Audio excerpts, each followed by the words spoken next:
Why did it have to be you? My mother's voice sliced through the silence like a shard of glass. Her eyes, cold and razor sharp, were fixed on my abdomen, on the fragile life growing inside me. For a moment, I forgot how to breathe. I stood there in her pristine living room, bathed in the golden light of late afternoon, holding the hand of the man I loved, and yet I had never felt more alone. My name is Elena Walsh. I'm 25 years old, married, and expecting my first child. And yet, none of those things mattered to my mother. To her, I had always been the mistake, the child who shouldn't have been born, the daughter who grew up in the shadow of perfection, the shadow of my sister, Sophie. Sophie is 3 years older than me, and to everyone outside our family, she's a beacon of warmth, smart, generous, and effortlessly charming. My mother used to say she was the kind of girl who could light up a room just by walking in, and it was true, at least for her. For me, things were different. The only light I knew was the one that flickered faintly through a half-closed door, warm, but never meant for me. I thought it might change. I really did. When I found out I was pregnant, I thought maybe, just maybe, this could be the bridge between me and my mother, her first grandchild, a chance to wipe the slate clean. I pictured her smiling, maybe even hugging me, like I used to see her do with Sophie. I imagined her fingers brushing gently over my growing belly, her voice soft for once, telling me she was proud. But reality had a way of crushing even the most delicate dreams. It was a quiet Sunday when my husband, Miles, and I drove out to visit my parents. Sophie knew we were coming. She'd been excited over the phone, asking if I was craving anything special, joking that I'd finally catch up to her in life milestones. She met us at the front door with that radiant smile of hers, her hair swept into a neat bun, her cardigan hanging loosely off one shoulder like something out of a catalog. "Elena," she beamed, pulling me into a hug. "It's been too long." Inside, the house hadn't changed. The same framed photos lined the hallway. Sophie's graduation, Sophie's dance recital, Sophie's awards. My face was in a few here and there, usually tucked into the background like an afterthought. Dad wasn't home when we arrived. He was out running errands. But he'd be back soon, Sophie assured us. Mom appeared from the kitchen a few moments later, wiping her hands on a dish towel, her expression tightening the moment she saw me. "Elena," she said flatly, then seeing Miles, her face shifted, smile wide, voice suddenly syrupy. "Oh my, I wasn't expecting company. Let me bring out something sweet for you two." Before I could answer, she disappeared into the kitchen and returned minutes later with a tray of homemade cookies, piled high with frosting and sugar. The kind of thing I couldn't stand. The kind of thing Miles had once mentioned he liked. "Oh, that's right," she cooed, setting the tray down. "Elena doesn't like sweet things, does she?" "I'm sorry, dear, but I remember Miles does." Her eyes lingered on my husband just a second too long. Miles smiled politely and reached for a cookie. "What I'm eating doesn't matter," he said, squeezing my hand under the table. "It's who I'm eating with that counts." She didn't respond, only nodded once and sat down. Her eyes flicked to the clock. We hadn't come for cookies. We hadn't come to pretend. I took a breath, deeper than I needed, and looked between Sophie and my mother. "We came today because we have something important to tell you." My mother didn't blink, but I saw it, the flash of something sharp in her eyes. Anticipation or suspicion. "I'm pregnant," I said. The room froze. Sophie gasped, then broke into a grin. "Oh my God, Elena! Congratulations!" She leapt up to hug me, her excitement genuine and unfiltered. My mother said nothing. Her smile vanished. She looked at me like I had just spit on her rug. Miles' phone rang, and he excused himself to take the call outside. Sophie offered to make tea. The moment she left the room, my mother leaned forward, voice low and trembling. "Why did it have to be you?" I stared at her. She continued, almost spitting the words. "The first grandchild should have been Sophie's, not yours. You're not. She stopped herself, but I already knew what she was going to say. The pain hit before I even understood what she'd done. A sudden kick to my stomach, and then all I could do was scream. The pain was immediate and blinding. It radiated through my entire abdomen like fire, searing and sharp, and I collapsed to my knees on the living room carpet. My hands instinctively cradled my stomach as I gasped for air. My mother didn't move. She just stood there, her arms still at her sides, breathing heavily, as if the act of kicking her pregnant daughter had somehow exhausted her. I couldn't speak. I couldn't even scream again. The only sound I made was a strangled whimper as the tears welled in my eyes and spilled down my cheeks. My body curled in on itself, as though trying to shield the baby. My baby. Elena! Sophie's voice rang out from the hallway, followed by the clatter of a teacup hitting the floor. She rushed into the room, and what she saw must have shattered the image she'd always held of our mother. Her eyes darted from me to the woman standing above me. Our mother, the woman we were raised to trust. Mom, what the hell did you do? Sophie's voice cracked, her hands trembling. She tripped, my mother said, quickly, too quickly. She bumped into the corner of the coffee table. That's all. Don't be dramatic. Don't lie. Sophie screamed, dropping to her knees beside me. I saw you. You kicked her, Mom. You! The front door burst open, and Miles rushed in, his face pale, his phone still in his hand. He took one look at me on the ground, at Sophie clutching my shoulders, and then at my mother, calm, composed, detached. Elena! He whispered, kneeling next to me. I'm here. I've got you. My body shook as I tried to focus on his voice. The pain wasn't going away. If anything, it was getting worse. Miles wrapped his arms around me carefully, protectively, as if afraid he might cause more damage. I'm calling an ambulance, Sophie said. We don't know how bad it is. She's pregnant. Oh my God, what if? What if something happens to the baby? I'm fine, I lied, my voice barely audible. I'm fine, but I wasn't. The truth was, I'd never been more terrified in my life. My mother stood there, arms crossed now, her expression unreadable. You're all overreacting, she said flatly. She's just being emotional. She always was. Stop talking, Miles snapped, his tone ice cold. If something happens to her, or the baby, I swear. The siren of the ambulance grew louder in the distance. Time seemed to slow. Sophie stayed by my side, her hands shaking, eyes red with tears. Miles never let go of me. When the paramedics arrived, they moved fast. Questions blurred together. How far along? Where the pain was, could I feel movement? I heard myself answering some of them, but I couldn't remember what I'd said. I was lifted onto a stretcher, the cold surface sending a shiver through my spine. As they wheeled me out of the house, I caught one last look at my mother. She stood at the doorway, arms folded, that same dead expression on her face. No fear, no guilt, just resentment. But in her eyes I saw it, a concentrated hatred. The same hatred I had felt since I was old enough to understand emotions. She didn't want me to be the mother of her first grandchild. She didn't want me to have anything she hadn't given to Sophie first. Miles followed the ambulance in his car. Sophie rode with me, holding my hand the entire way. I turned my head toward her, my voice barely a whisper. You saw her, didn't you? She nodded. I did. I'm so sorry, Elena. I never realized. Outside the window, the city lights blurred into streaks as we sped toward the hospital. My body ached, but my mind was heavier. This wasn't just about a baby. This wasn't just about today. It was about years, decades, of being unloved, unseen, unchosen. And now I knew. I would never step foot in that house again. Not as a daughter. As I lay back and closed my eyes, I whispered a vow I hadn't known I was ready to make.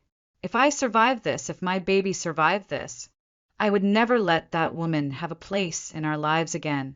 The hospital room was quiet except for the steady beeping of the monitor beside me. I lay motionless on the narrow bed, my hands resting gently over my belly, trying to feel something, anything that would tell me my baby was still okay. The pain had dulled to a deep, throbbing ache, but the terror hadn't gone anywhere. Miles was still handling paperwork. Sophie sat beside me, her fingers lightly gripping mine, as if letting go might break me further. Her eyes were swollen from crying. I stared at the ceiling, unable to speak, until my mind, without asking, began to drift, not into sleep, but into memory. It started with a Christmas morning. I was 8, Sophie was 11.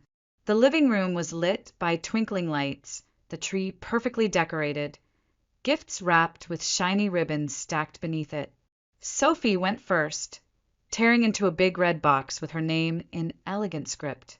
Inside was a brand new designer dress, trendy, expensive, and absolutely perfect for her. My mother clapped her hands with pride. It's perfect for Sophie. She's my daughter, after all. Then came my turn. My box was smaller, wrapped more carelessly. I opened it to find plain jeans and a t-shirt. The tag still stuck on the shirt said it was from the clearance rack at a discount store. My mother smiled tightly. These suit you better, Elena. There. More your style. I said nothing. I was used to it by then. It wasn't just clothes. At dinner, Sophie always got the bigger slice of cake. My mother would encourage her to eat more, push second helpings onto her plate. You're still growing, sweetheart. Have another. But when I reached for seconds, she'd raise an eyebrow. You should watch that, Elena. You don't want to lose your figure. The words always came with a smile, but they cut deeper than any scolding. In school, Sophie was the shining star, head of the cheerleading squad, lead in school plays. My mother never missed a single performance. She'd sit in the front row, camera in hand, clapping louder than anyone. I joined the track team. I was good.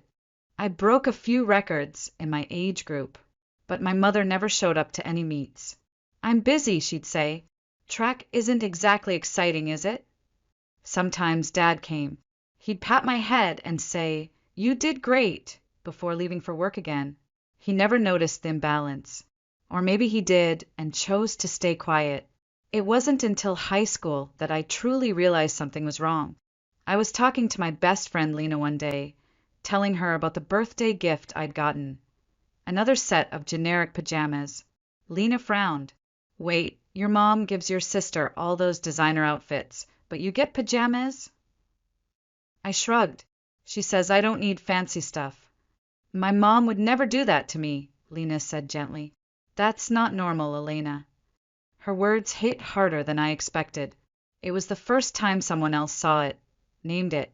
The difference, the divide, the quiet cruelty. Still, Sophie had no idea. She thought I liked simple clothes. You have such a great figure, she'd say. You look good in anything. She meant it. She really didn't know. But when she wasn't around, when no one was, my mother turned cold, even vicious. She never hit me. Not until today. But her words? Her words were weapons. It should have been just Sophie. You were a mistake. Why can't you be more like her? I had to give up so much for you, and for what? She never said those things when Dad was home. Never with Sophie in the room. Only when we were alone, like she wanted me to know that the love she gave others was conditional, and I didn't meet the conditions. By 16, I had stopped hoping. I stopped crying, too. Crying made her worse. And yet, despite everything, part of me still wanted her approval, still wondered what it would feel like to hear, "I'm proud of you," just once. That desire stayed buried deep, even as I built walls around it. When I turned 16, Lena and a few friends threw me a surprise party at the park. They gave me a small makeup kit, nothing fancy, but it was mine, chosen just for me. I still have it, tucked away in a drawer. It was the first time I felt seen, celebrated, worth something. And maybe that's when I started planning my escape. The day I realized that love shouldn't have to be earned. That maybe I could find a different kind of family, one I'd choose, one that chose me back. I left home the summer after high school graduation. I didn't tell my mother until the night before I packed my things. She was in the kitchen, slicing vegetables with practiced precision, as if even that mundane act could be used to demonstrate control. I stood in the doorway, my voice barely above a whisper. "I'm moving out tomorrow." She didn't stop slicing. "And where do you think you'll go?" "I got a room near the diner. I'll keep working there until I find something better." She finally looked up. Her expression didn't change. "With just a high school diploma?" She almost laughed. "You'll come crawling back." I didn't answer. I didn't try to change her mind. I simply walked away. That night, I packed my things in silence. Sophie had already left for college months earlier, with Mom proudly dipping into their savings to cover tuition. "It's worth it for Sophie," she had said. No one had ever saved anything for me. Not money, not time, not kindness. And yet, walking out that door, I felt lighter than I had in years. Terrified but free. The first year on my own was brutal. I worked full-time at the diner, covering shifts for people who didn't show up, dealing with rude customers, and coming home to a tiny, overheated studio apartment with peeling wallpaper and a leaky faucet. But it was mine. Every cup of instant noodles, every second-hand pillow, every dollar I saved, it was all mine. I applied for office jobs constantly, printing resumes at the library, dressing in my best, still wrinkled shirt. At every interview, when they saw high school diploma under education, their smiles thinned. "We'll be in touch," they'd say. But I kept trying. 37 applications later, I landed a job as a receptionist at a local IT company. It wasn't glamorous, but it was a start. That's where I met Miles. He was a systems engineer, the kind of guy who always had a quiet joke tucked behind a smile. We first spoke when I was struggling with the copy machine. It had jammed for the third time that week, and I was ready to scream. Miles walked by, chuckled softly, and said, "Looks like it's personal now." I rolled my eyes. "If it doesn't work this time, I'm throwing it out the window." He helped me fix it in under 5 minutes. After that, he started stopping by my desk during lunch breaks. At first, it was casual conversations about work, the best coffee shops nearby, weekend plans. But then one afternoon I mentioned I was still taking night classes. He looked surprised. "You work full-time and study at night." I nodded. "I'm trying to catch up. My mother didn't believe in wasting money on someone like me." Something in his face shifted, not pity, but something warmer. Something like understanding. From there, the conversations grew deeper. I told him about Sophie, about growing up invisible, about the words my mother never said. I waited for him to pull away, to react like everyone else had, like I was too much. But he didn't. Instead, he held my gaze and said, "No one has the right to erase your worth." It was the first time anyone had ever said something like that to me, and somehow I believed him. We started dating a few months later. It wasn't a whirlwind romance. It was slow, steady, honest. The kind of love that grows like a tree, roots deep, branches strong. He never made promises he couldn't keep. He just kept showing up. Every day. Every time. By the end of our second year together, I had been promoted to office coordinator. I was training new hires, managing schedules, and for the first time, earning enough to dream of something more. Miles was already talking about saving for a house. He was always thinking ahead, always thinking of us. And then, one chilly December night, after the company holiday party, we walked through the glowing streets of downtown, fingers laced, cheeks pink from the cold. He stopped suddenly beneath a string of twinkling lights. "Elena," he said, pulling out a small box, "will you marry me?" I didn't hesitate. Yes. That single word felt like the closing of one chapter and the start of another, a chapter one had written on my own terms. 2 years had passed since I left home. I hadn't set foot in my parents' house since the day I moved out, and truthfully, I never planned to. But when Miles and I got engaged, something stirred inside me. Some naive, aching part of me that still wanted to be acknowledged. Not loved, not even liked. Just Seen. So I made the call. Sophie picked up on the first ring. Oh my God, Elena, are you serious? That's amazing, she squealed.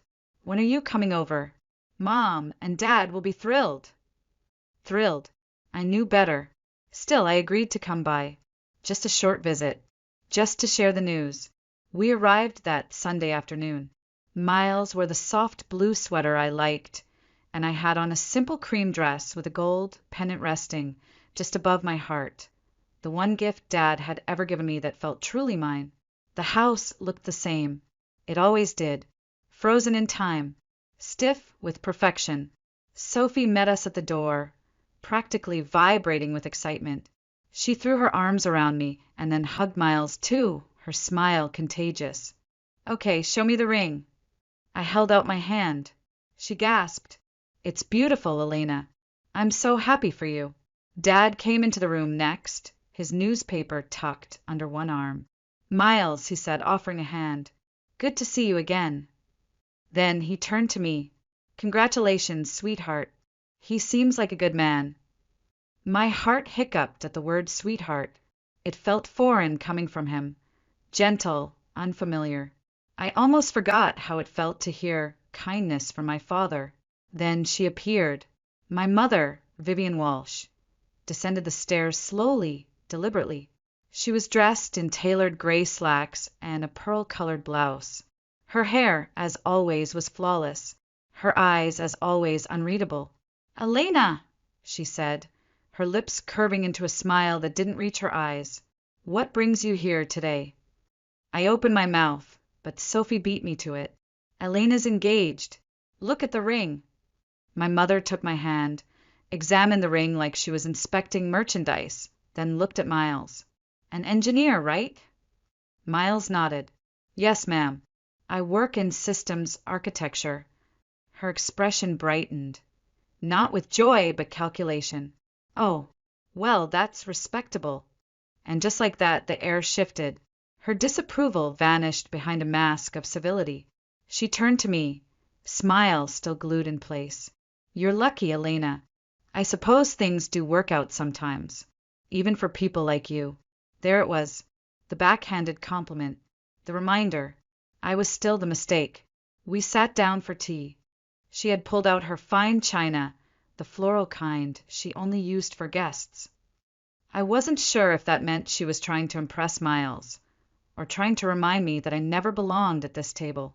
You know, she said between sips, I always thought Sophie would be the first to marry. She's more traditional. Sophie laughed lightly. Mom, stop. I'm in no rush. I stared at my cup. The porcelain felt cold. Later, while Sophie and Dad looked through old photo albums with Miles, my mother pulled me aside in the hallway. I don't think this will last, she said softly, too softly. You don't have what it takes to keep a man like him. I didn't react. Not at first. I used to think you'd come back home, tail between your legs, she continued. But you're stubborn, just like your father. Still, I said nothing.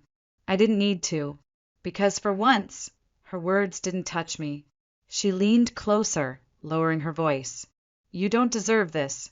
You know that, right? I looked her dead in the eye. Maybe not, but I earned it anyway. And I walked away. That night, Miles and I drove home in silence. When he finally spoke, his voice was calm. I saw the way she looked at you. I glanced at him. I'm sorry. You don't have to be, he said. Just promise me something. What? That she'll never get to make you feel small again. I reached over and took his hand. I promise. The test strip turned pink almost instantly.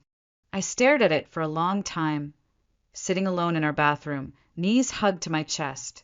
It felt surreal, like the world had tilted slightly, like gravity had changed its rules. My fingers trembled as I reached for the phone. I didn't even text Miles.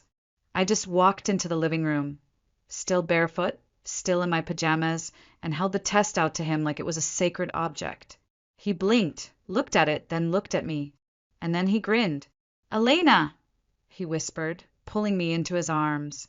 We're going to be parents. He kissed my forehead, again and again, laughing and crying at the same time. I didn't know what I was supposed to feel. Joy, fear, hope, but in that moment his happiness wrapped around me like a blanket, steady and warm.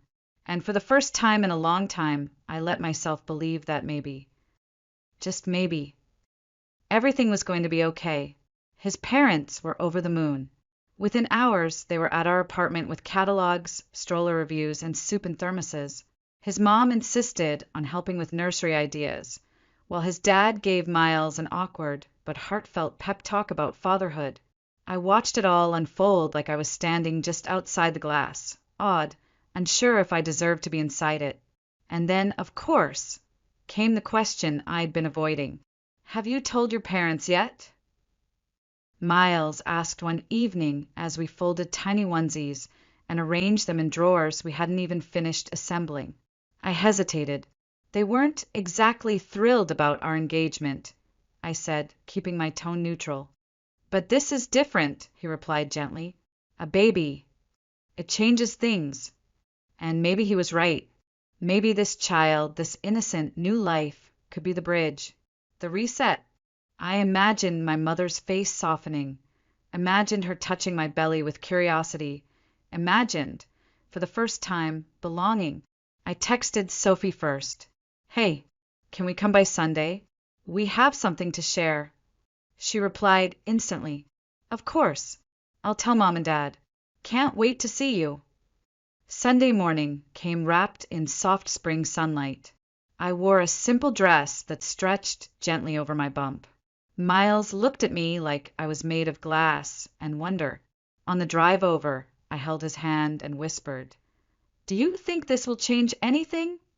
He squeezed my fingers. "Maybe not, but we're changing everything. That's what matters." When we arrived, Sophie greeted us with her usual brightness, her arms instantly around me. "You're glowing," she said. "I swear, pregnancy suits you." Dad was out running errands, but expected back soon. My mother appeared a few minutes later. Her eyes swept over me, paused at my belly, then shifted to Miles. She smiled. Not at me. At him. "Oh, I wasn't prepared for visitors. Let me see what I have in the kitchen," she said, disappearing before either of us could respond. She returned moments later with a plate full of cookies, sickly sweet, the exact kind she knew I hated. "Oh, that's right," she said, tilting her head with mock concern. "You don't like sweets, Elena, but Miles does, right?" Miles, ever gracious, smiled and took one. "What I'm eating doesn't matter. Who I'm eating with does." I reached for his hand beneath the table, grounding myself. I was here for a reason. We had something important to say.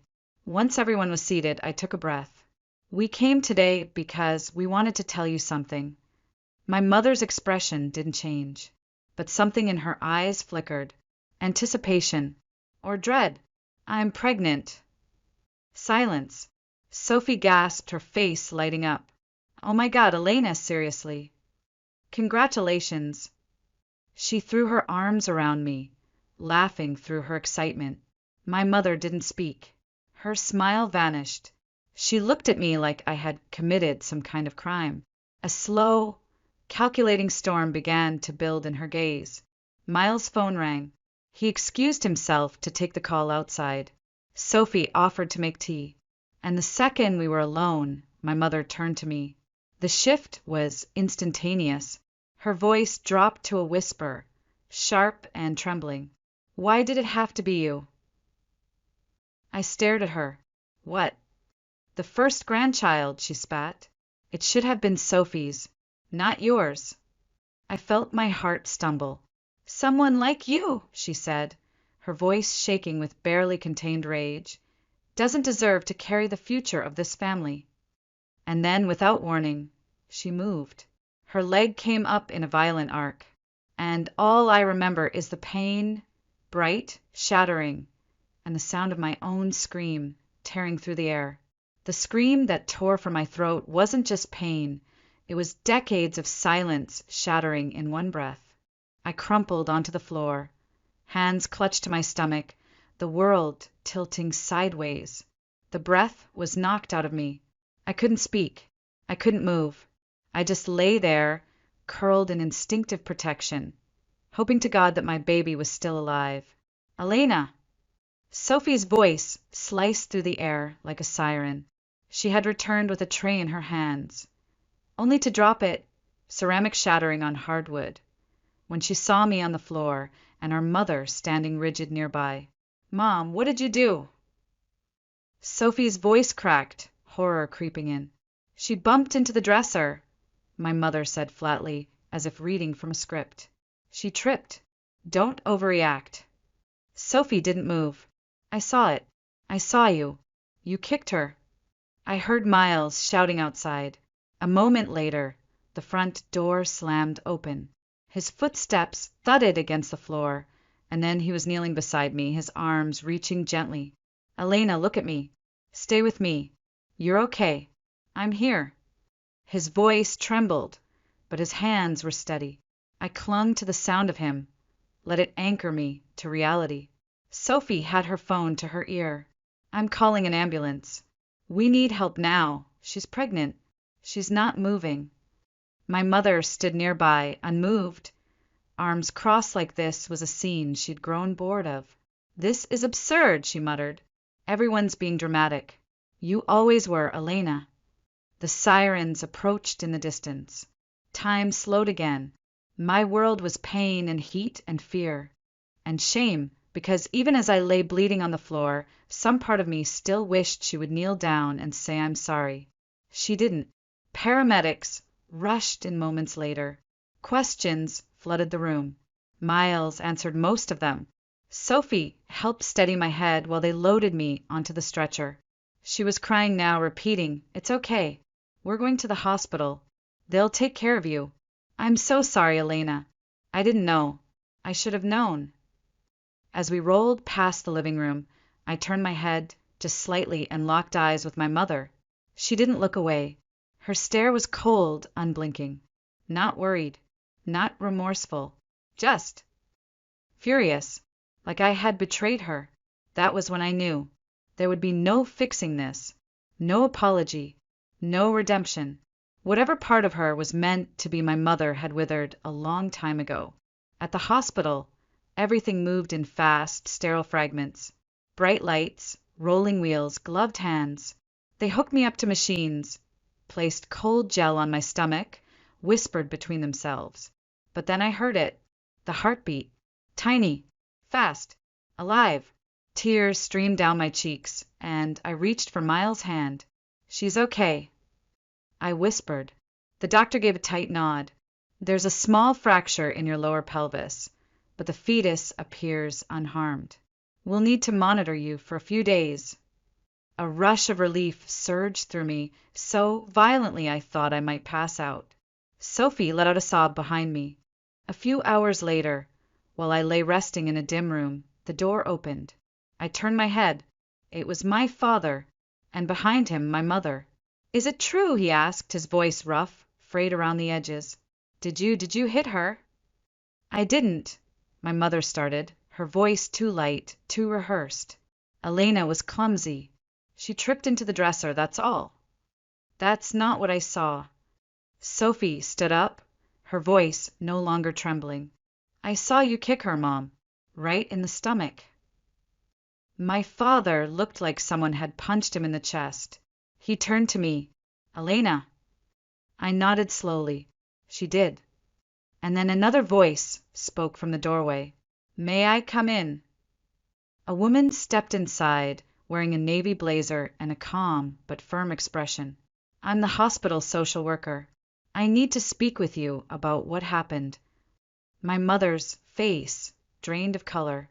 What is this? She snapped. This is protocol when a pregnant woman is admitted with physical trauma, especially when a witness accuses a family member. I'm being made into a villain, my mother cried suddenly. Everyone's ganging up on me. She's always been dramatic, that girl, always lying, always. That's enough. My father's voice, for the first time in my life, was sharp, final. Vivian. Stop. The social worker turned to me. Elena, You have the right to file a formal complaint. Given the circumstances, we can also discuss a protective order." My mother went silent, and I, for the first time in 25 years, spoke without fear. "Yes," I said. "I want to tell you everything." The room fell quiet after my words. "Yes, I want to tell you everything." The social worker nodded, her eyes steady and kind, a quiet invitation for truth. Sophie sat beside me again, hands clenched on her lap, bracing herself. My father stood by the window, staring blankly out at the parking lot, his shoulders rigid.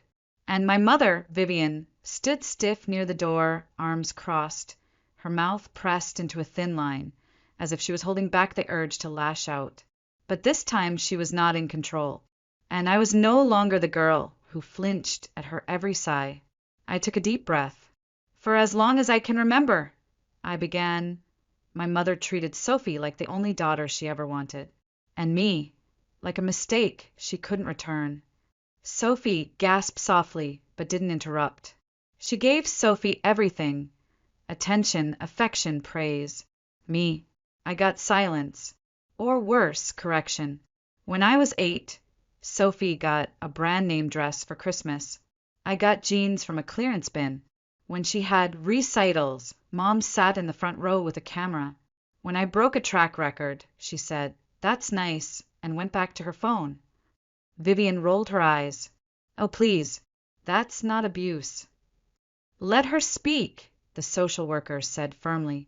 I continued, my voice steadier now, stronger. She'd serve Sophie's second helpings of dessert, saying, "Eat up, honey, you're still growing."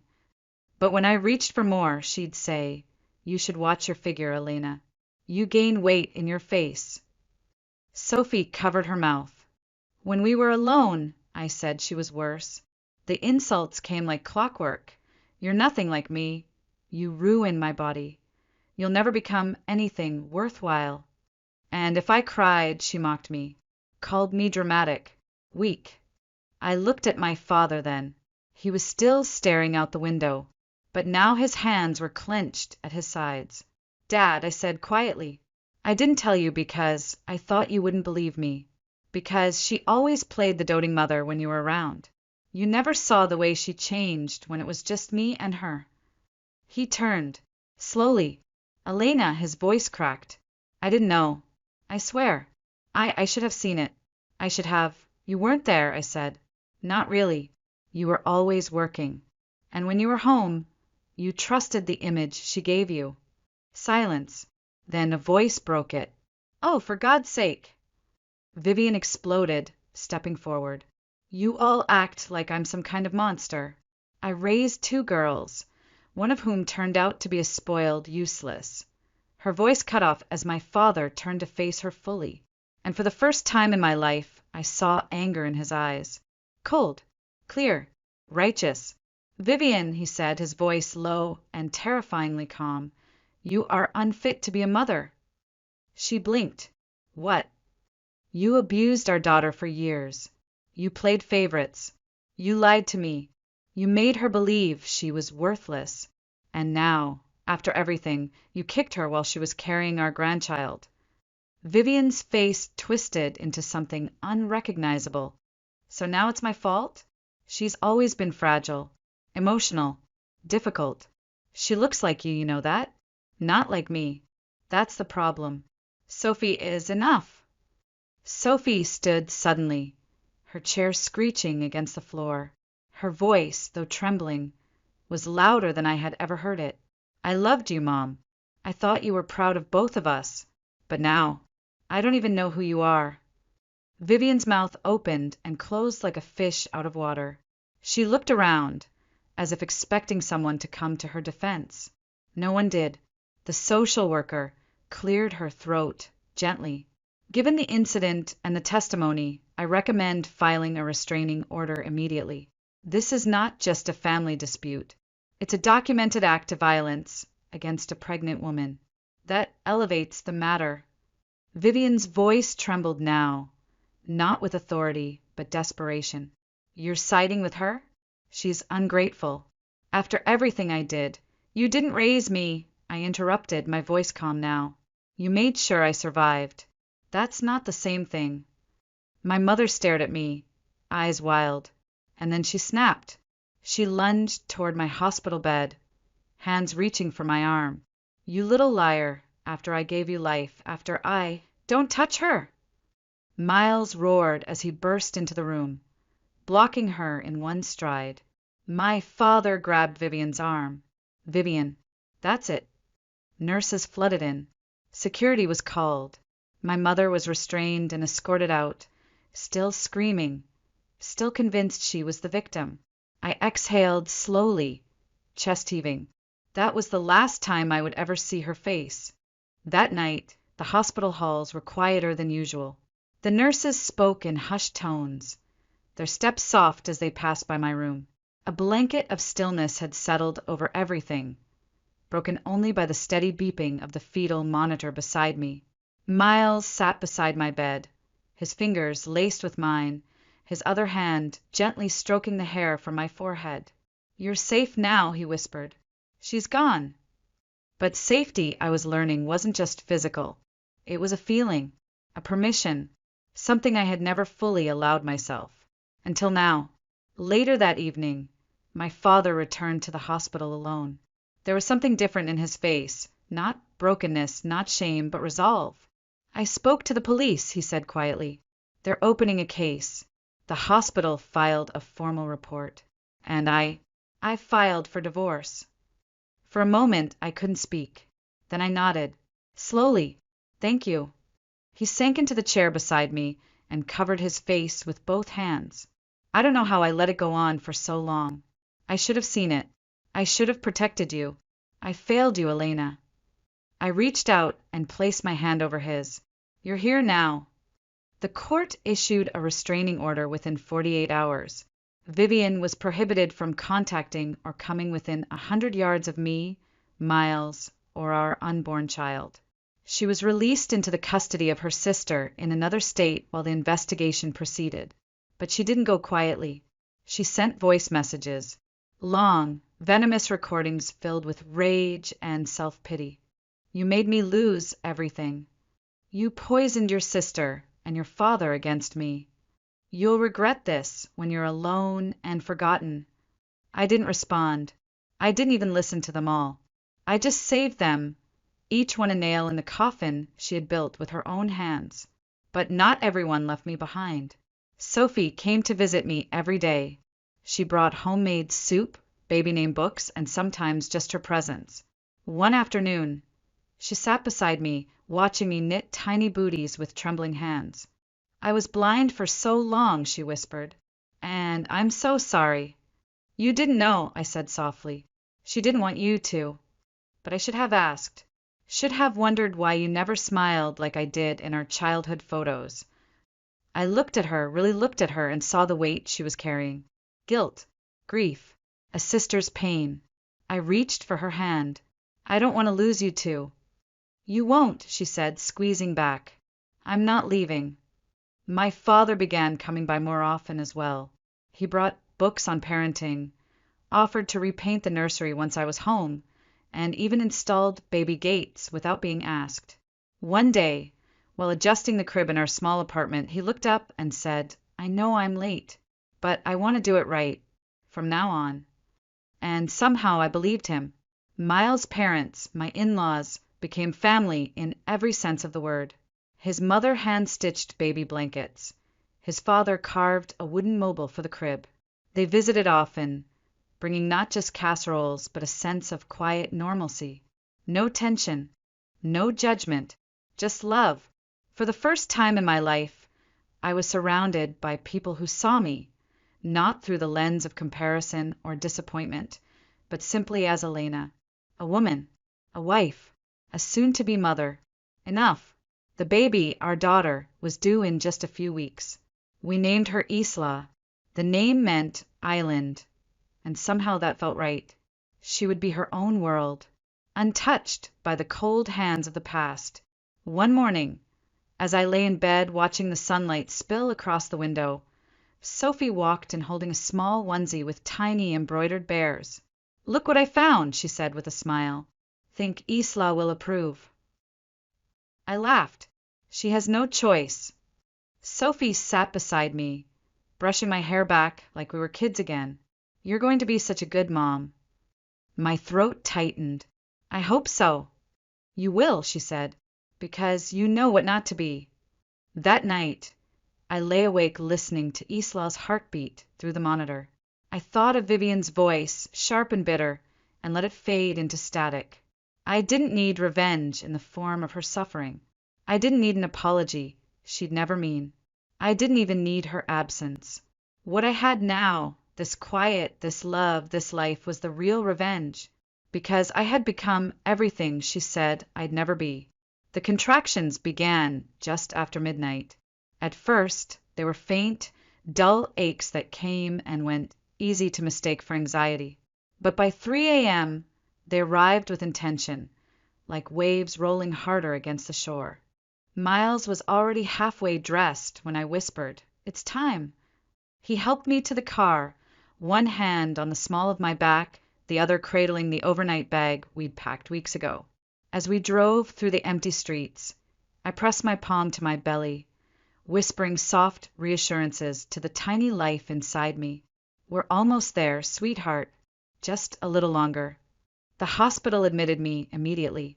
Sophie arrived 20 minutes later, hair still damp from sleep, eyes wide but steady. My father came just before sunrise, pacing the hallway, coffee untouched in his hand.